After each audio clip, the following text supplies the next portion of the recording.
नमस्कार। दोपहर समाचार में आपका स्वागत है।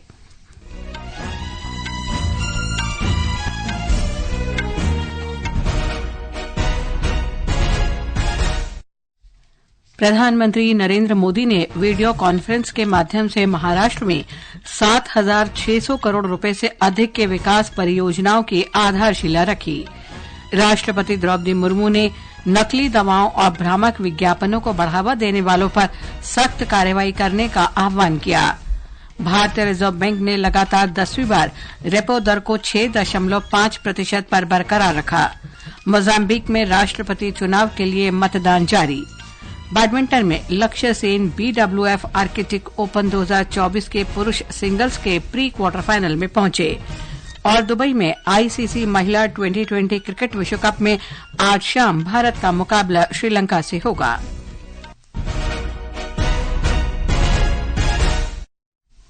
दोपहर समाचार के साथ मैं लवली निगम।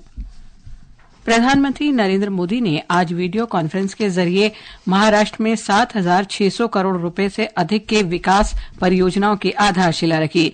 इस अवसर पर प्रधानमंत्री ने कहा कि अलग अलग जिलों में कई विकास परियोजनाओं का शुभारंभ हुआ है। अलग अलग जिलों में हजारों करोड़ की विकास परियोजनाएं शुरू हुई हैं। कई शहरों में मेट्रो का विस्तार किया जा रहा है, कहीं एयरपोर्ट को अपग्रेड किया जा रहा है, तो कहीं सड़कों और हाईवे से जुड़े प्रोजेक्ट्स तेज गति से आगे बढ़ रहे हैं। Infrastructure, solar energy, textile park से जुड़ी परियोजनाएं लॉन्च की गई हैं। किसानों, पशुपालकों के हित में नई पहल की गई है। प्रधानमंत्री ने नागपुर में डॉक्टर बाबा साहेब आम्बेडकर अंतर्राष्ट्रीय हवाई अड्डे के उन्नयन और शिरडी हवाई अड्डे पर 645 करोड़ रुपए से अधिक की नई एकीकृत टर्मिनल बिल्डिंग की आधारशिला भी रखी। सभी के लिए सस्ती और सुलभ स्वास्थ्य सेवाएं सुनिश्चित करने की अपनी प्रतिबद्धता के अनुरूप प्रधानमंत्री ने महाराष्ट्र में मुंबई, नासिक, जालना, अमरावती, गढ़चिरौली, बुल्ढाना, वाशिम, भंडारा, हिंगोली और अंबरनाथ ठाणे में स्थित 10 सरकारी मेडिकल कॉलेजों के संचालन का शुभारंभ किया। श्री मोदी ने टाटा ट्रस्ट के सहयोग से विकसित किए जाने वाले भारतीय कौशल संस्थान IIS मुंबई और महाराष्ट्र के विद्या समीक्षा केंद्र का उद्घाटन भी किया। राष्ट्रपति द्रौपदी मुर्मू ने देश भर में पारंपरिक औषधियों की उपलब्धता बढ़ाने के लिए आयुर्वेद क्षेत्र में उद्यमों की स्थापना के प्रति युवाओं को प्रोत्साहित करने की आवश्यकता पर बल दिया है। आज नई दिल्ली में अखिल भारतीय आयुर्वेद संस्थान के 8वें स्थापना दिवस समारोह के उद्घाटन अवसर पर राष्ट्रपति ने कहा कि कुछ लोग भ्रामक विज्ञापनों और नकली दवाओं को बढ़ावा देकर दूसरों को धोखा देते हैं। राष्ट्रपति ने कहा कि देश में योग्य आयुर्वेदिक डॉक्टरों की जरूरत है ताकि लोगों को अयोग्य चिकित्सकों से परामर्श न लेना पड़े।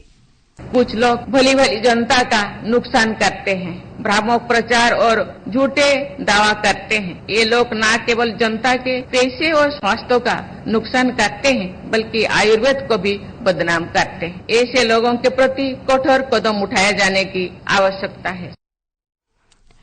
राष्ट्रपति द्रौपदी मुर्मू ने कहा कि आयुर्वेदिक कॉलेजों में दाखिला लेने वाले छात्रों की संख्या में वृद्धि हुई है। पिछले कुछ वर्षों में देश में आयुर्वेद कॉलेजों और उनमें पढ़ने वाले विद्यार्थियों की संख्या में उल्लेखनीय वृद्धि हुई है। मुझे विश्वास है कि आने वाले समय में योग्य आयुर्वेद चिकित्सकों की उपलब्धता और बढ़ेगा।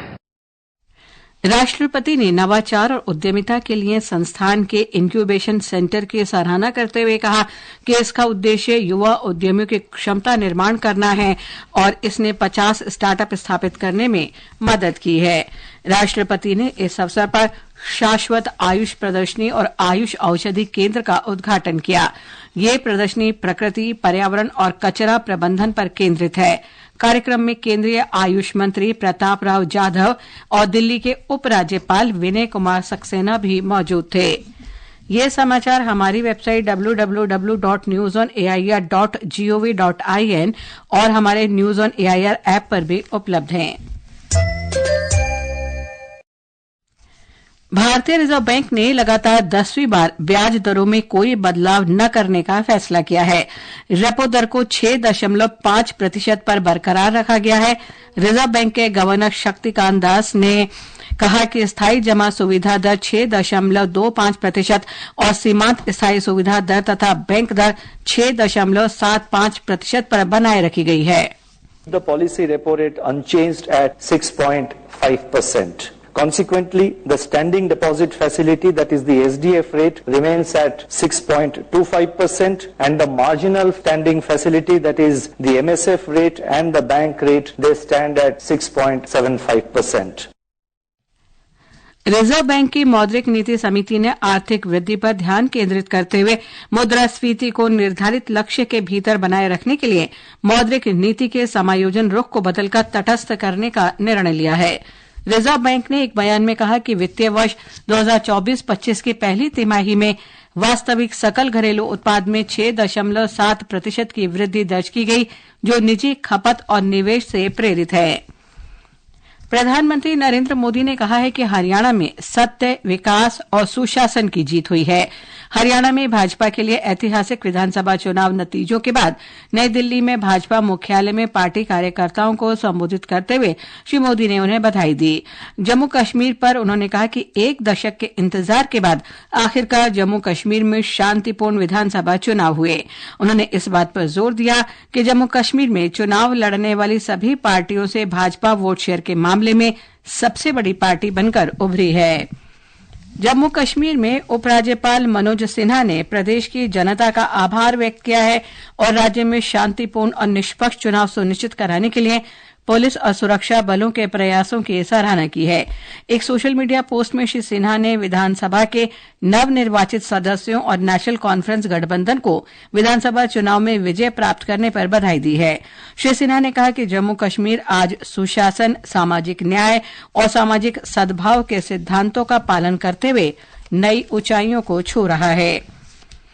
हरियाणा में भारतीय जनता पार्टी की जीत के बाद वहां तीसरी बार सरकार बनाने के लिए गतिविधियां तेज हो गई हैं। इस चुनाव में कार्यवाहक मुख्यमंत्री नायब सिंह सैनी भारतीय जनता पार्टी की ओर से मुख्यमंत्री का चेहरा थे। चुनाव प्रचार के दौरान गृह मंत्री अमित शाह ने मंच से ऐलान किया था कि अगर भारतीय जनता पार्टी की सरकार बनी तो नायब सिंह सैनी मुख्यमंत्री होंगे। श्री नायब सिंह से दोबारा मुख्यमंत्री बनाए जाने को लेकर पूछे गए सवाल के जवाब में उन्होंने कहा कि यह फैसला संसदीय बोर्ड और विधायक दल करेगा। इस बीच आज पार्टी प्रदेश अध्यक्ष मोहन लाल बडौली और श्री नायब सिंह सैनी ने नई दिल्ली में प्रधानमंत्री नरेंद्र मोदी से मुलाकात की। सूत्रों के अनुसार बैठक के दौरान हरियाणा में नई सरकार के गठन और शपथ ग्रहण को लेकर चर्चा हुई। गौरतलब है कि भारतीय जनता पार्टी तीसरी बार राज्य में सरकार बनाने जा रही है। ये पहली बार है कि हरियाणा की जनता ने किसी पार्टी को लगातार तीसरी बार सरकार बनाने का मौका दिया है। भारतीय जनता पार्टी को 90 सीटों में से 48 सीटें मिली हैं। हरियाणा विधानसभा चुनाव में भारतीय जनता पार्टी की जीत के बाद पार्टी नेता और निवर्तमान मुख्यमंत्री नायब सिंह सैनी ने आज नई दिल्ली में प्रधानमंत्री नरेंद्र मोदी से मुलाकात की। प्रधानमंत्री ने श्री सैनी को जीत की बधाई देते हुए विश्वास व्यक्त किया कि विकसित भारत के संकल्प में हरियाणा की भूमिका और महत्वपूर्ण होगी। श्री सैनी ने प्रधानमंत्री से मिलने पर खुशी जाहिर की।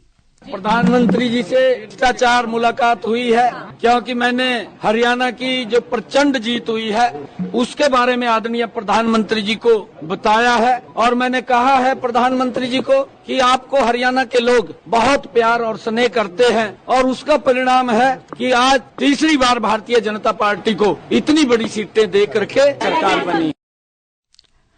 कांग्रेस के वरिष्ठ नेता राहुल गांधी ने हरियाणा के चुनाव नतीजों को अप्रत्याशित बताते हुए कहा है कि वो इसका विश्लेषण कर रहे हैं। सोशल मीडिया पोस्ट में उन्होंने कहा कि पार्टी नेतृत्व को कई विधानसभा क्षेत्रों से शिकायत मिल रही है और निर्वाचन आयोग को इससे अवगत कराया जाएगा। श्री गांधी ने हरियाणा के सभी लोगों को उनके समर्थन और कांग्रेस कार्यकर्ताओं को उनकी अथक मेहनत के लिए धन्यवाद दिया।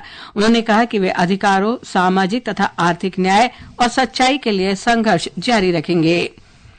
दिल्ली उच्च न्यायालय ने कांग्रेस नेता राहुल गांधी की नागरिकता रद्द करने की मांग वाली याचिका पर सुनवाई स्थगित कर दी है। इस याचिका में स्वयं को ब्रिटिश नागरिक घोषित करने वाले राहुल गांधी की भारतीय नागरिकता रद्द करने के लिए गृह मंत्रालय को निर्देश देने की मांग की गई थी। मुख्य न्यायाधीश मनमोहन की अध्यक्षता वाली पीठ ने मामले की सुनवाई के लिए 6 नवंबर की तारीख तय की है।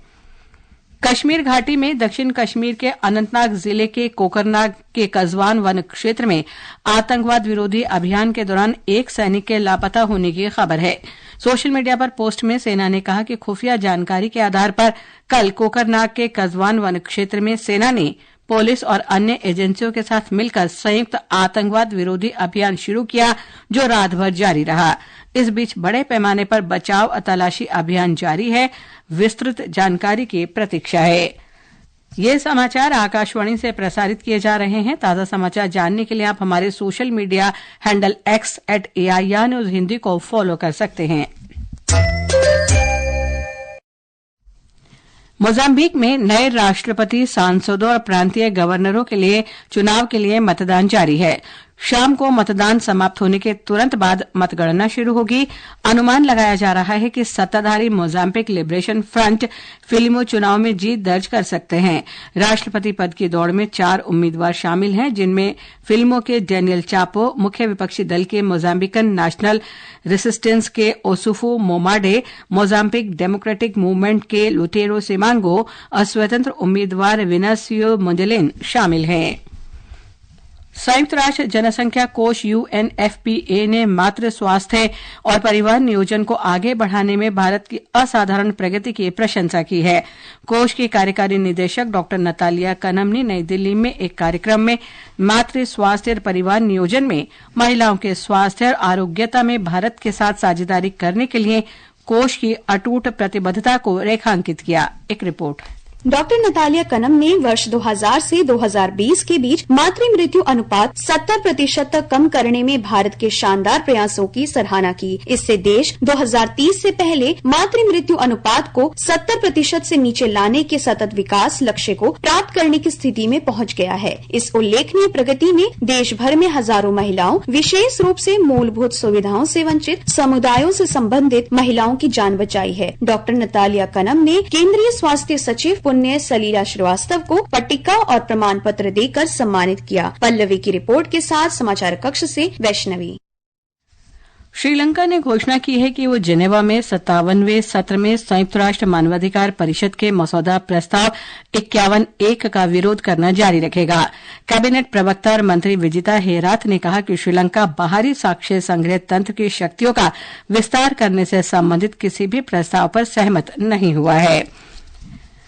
बैडमिंटन में भारत के लक्ष्य सेन आज फिनलैंड के वंता में BWF आर्किटिक ओपन 2024 के पुरुष सिंगल्स के प्री क्वार्टर फाइनल में पहुंच गए हैं। अब उनका अगला मुकाबला ताइवान के चाओ टिएन चेन और फ्रांस के अर्नोल्ड मर्केले के बीच होने वाले मैच के विजेता से होगा। और अन्य खेल खबरों की जानकारी के साथ हैं मुकेश कुमार बल। आईसीसी महिला टी20 विश्व कप में ग्रुप ए में आज शाम भारत अपने तीसरे मैच में श्रीलंका के साथ खेलेगा। मैच भारतीय समय अनुसार शाम 7:30 बजे शुरू होगा। एक अन्य मैच में दोपहर 3:30 बजे दक्षिण अफ्रीका का सामना स्कॉटलैंड से होगा। दोनों मैच दुबई में खेले जाएंगे। वहीं भारतीय पुरुष क्रिकेट टीम आज दिल्ली के अरुण जेटली अंतर्राष्ट्रीय स्टेडियम में 3 मैचों की श्रृंखला के दूसरे टी20 अंतर्राष्ट्रीय मैच में बांग्लादेश के साथ खेलेगी। मैच शाम 7 बजे शुरू होगा। सूर्य कुमार यादव के नेतृत्व में भारत इस श्रृंखला में 1-0 से आगे है। श्रृंखला के पहले मैच में भारत ने बांग्लादेश को 7 विकेट से हराकर आसान जीत दर्ज की थी। इसके अलावा एशियाई टेबल टेनिस चैंपियनशिप के सेमीफाइनल में आज कजाकिस्तान में होने वाली महिला टीम स्पर्धा में भारत का मुकाबला जापान से होगा। चैंपियनशिप में भारतीय टीम ने अपना पहला पदक पक्का कर लिया है। कल भारत ने क्वार्टर फाइनल में दक्षिण कोरिया को 3-2 से हराकर इतिहास रच दिया। पुरुष टीम स्पर्धा के क्वार्टर फाइनल में आज भारत का सामना कजाकिस्तान से होगा। अंत में मुख्य समाचार एक बार फिर। प्रधानमंत्री नरेंद्र मोदी ने वीडियो कॉन्फ्रेंस के माध्यम से महाराष्ट्र में 7,600 करोड़ रुपए से अधिक के विकास परियोजनाओं की आधारशिला रखी। राष्ट्रपति द्रौपदी मुर्मू ने नकली दवाओं और भ्रामक विज्ञापनों को बढ़ावा देने वालों पर सख्त कार्रवाई करने का आह्वान किया। भारतीय रिजर्व बैंक ने लगातार 10वीं बार रेपो दर को 6.5% पर बरकरार रखा। मोजाम्बिक में राष्ट्रपति चुनाव के लिए मतदान जारी। बैडमिंटन में लक्ष्य सेन BWF आर्किटिक ओपन 2024 के पुरुष सिंगल्स के प्री क्वार्टर फाइनल में पहुंचे और दुबई में ICC महिला T20 क्रिकेट विश्व कप में आज शाम भारत का मुकाबला श्रीलंका से होगा। इसके साथ ही दोपहर समाचार का ये अंक समाप्त हुआ। नमस्कार।